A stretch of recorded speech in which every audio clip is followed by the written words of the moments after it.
I remember seeing the original when it was released back in 1981, and at the time the experience was like a roller coaster ride. And I recall this cherished memory like it happened recently. 32 years later, and I hardly slept last night. Absolute bleeding anticipation.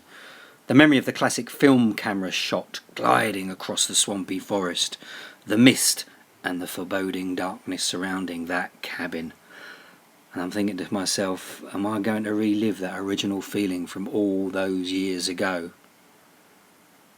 9 rows from the front, dead centre block, with 6 seats either side. I'm sat right in the middle of the cinema, as I always do. And it dawned on me that I'm sitting down 35 bleeding minutes before the adverts start, let alone the bloody feature film. I am that excited. I haven't changed since I was a teenager. Always getting to the cinema far too early because I love sitting in a large, dark, empty cinema space with no one else eating, talking or existing. I just wish that the music they pipe through the speakers before a film starts would set the atmosphere up for the audience. 1960s rock and roll doesn't quite do it before Evil Dead. I remember going to see a double bill of Dalek films, and the music before was Jean-Michel Jarre's Oxygen album, setting the tone just right and forever being Dalek music. Earlier today in the empty cinema with Time to Kill, I chill and think about the original Evil Dead. I think about the recent trailers and its hidden promise of something visually wonderful that will hopefully thrill, shock and awe me.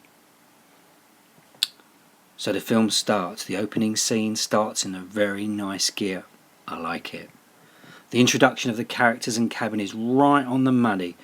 The cabin's location, look and feel is wonderful. All is normal and dormant. I felt that excitement similar to when you get an unwrapped present and you just know it's going to be an awesome gift.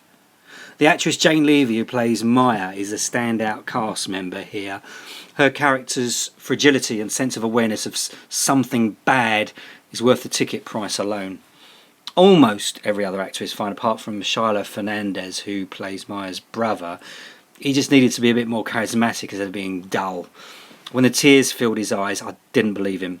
My casting observations, however, are not a major negative.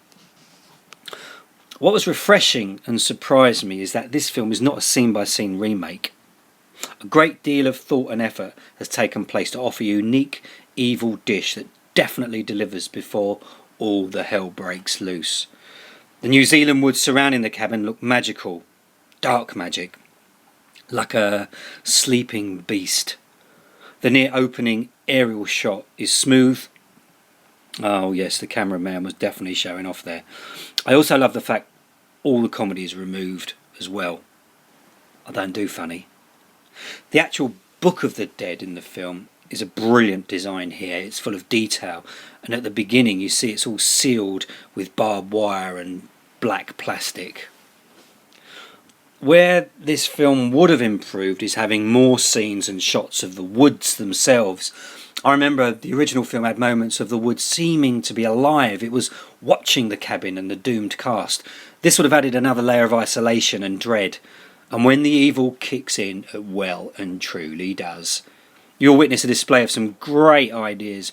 I wanted just a couple more disturbing dialogue scenes to chill the spine, similar to one you've witnessed in the trailer when Maya says, "You've got to get me out of here." Another interesting addition would be a moment when the two characters are talking, for example, and all is calm, and then one of them suddenly, and for no reason, spits in the other's face. That would have been a nasty, unexpected dimension. And I did miss that moment from the original where the possessed tease, "We're gonna get you, not another peep, time to go to sleep." And I missed the card playing scene. Then again, like I mentioned earlier, the writers and producers worked very hard to make a modern and compelling piece of cinema, and not an imitation. My biggest letdown is the contact lenses used when an actor is being possessed. more research and experimentation needed to give the possessed an appearance that would have been more creative and less repetitive from what's been done before. For example, when I was talking with my own surgeons regarding my new eyes, we came up with several ideas, and it took quite a while to get my eyes exactly how I wanted them. They were close to being similar to the ones in Evil Dead, but as you can see, my chilling blue eyes are a feature that people talk about. You won't get the audience talking about the eye effects with Evil Dead, which is a shame.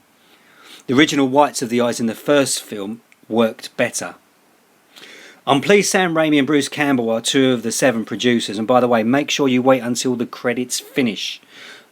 Now the billion-dollar question is this: if there wasn't an original Evil Dead released in 1981, what would I have thought about this film?